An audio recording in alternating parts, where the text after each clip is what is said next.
Hi, this is Dr. Burns. My name is Dana Langford. My name is Dr. Dominic Sportelli. And this is stuff No one talks about.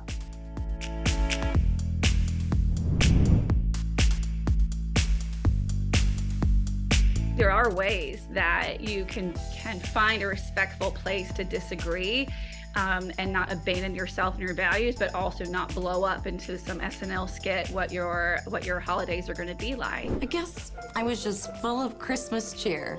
Why don't you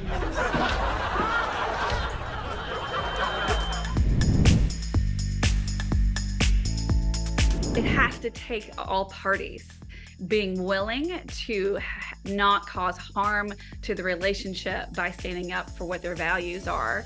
And if you're going to debate, have the vibe of debating, and this is what I say to anybody in family or friend-wise, is everyone needs to consent to this being a debate.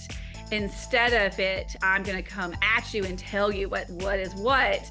It is, are you interested in a discourse about this that is equal and respectful, and we're going to listen. I think the other part of it is that, there are some things that you just know what your point of view is, and there's not going to change it. But if there's any way to understand someone else's point of view from a compassionate place, then find those places too.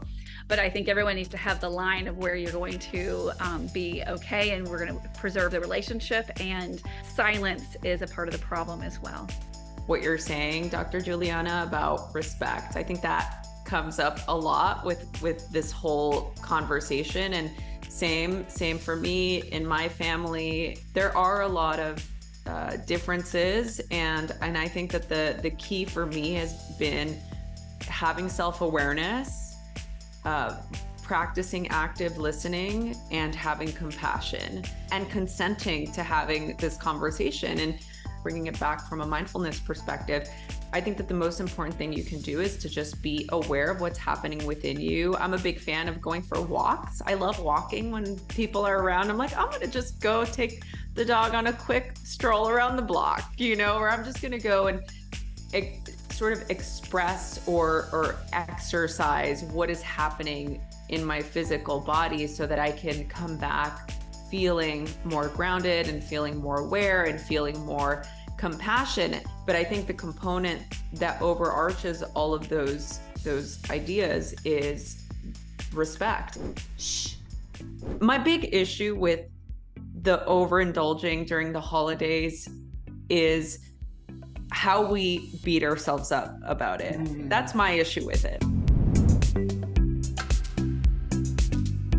When we have our family all together, we do tend to overindulge because that's how we show love, so the more that you eat, the more that you're loving everybody around you. And that is the absolute truth. It's not only part of our culture, but it's everybody's culture, right? Everybody gets together and cookies and things that I don't normally will eat. But just to say, listen, I appreciate that you brought this cookie that you made, okay, and that you did it out of love. My mother always said that she cooks out of love. That's why it tastes so good. So, and she's absolutely right. I love what you're saying, Dr. Manaya. Obviously, I can relate. Culturally, it is, food is our love language. That is how we express how we feel. And, growing up in also a very Latin and Hispanic household, it was the way that we showed love and appreciation for our family. Like my abuelita would start cooking Christmas, meals for like weeks before. She's prepping, she's grinding corn, she's doing all of the things. And so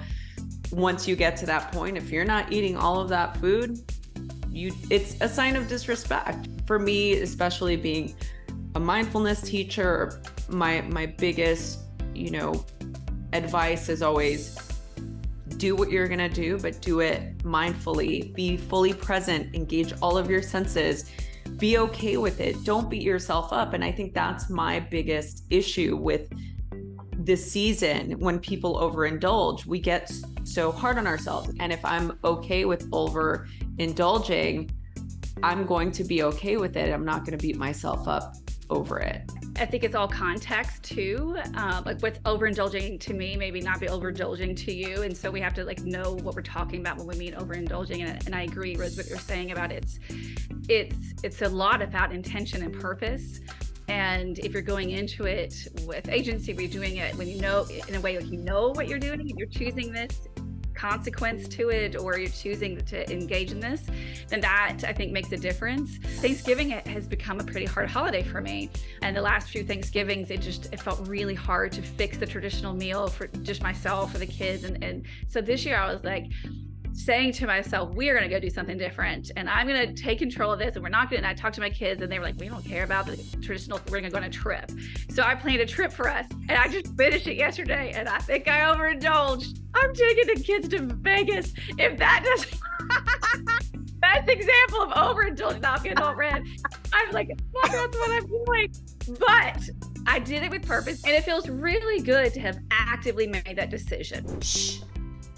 Coming into the holidays, this is a time where many of us tend to spend maybe more than we do at any other point of the year. Finances can be tough and can be a sort of a touchy subject and a little bit of a sticky issue. I think it's important to talk about how it relates to our mental health, because we're talking about this because it affects our health and can affect our well-being. So maybe I'll start with you, Dr. Betsy, since you're our mental health professional. Any opening thoughts about this?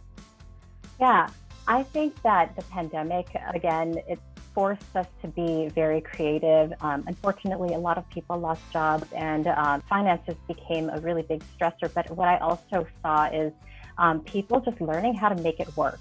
A huge shift that I've seen is that people were able to see that maybe spending money wasn't really the source of happiness after all. I think just having a different perspective on money, making sure that we learn how to budget in a healthy way.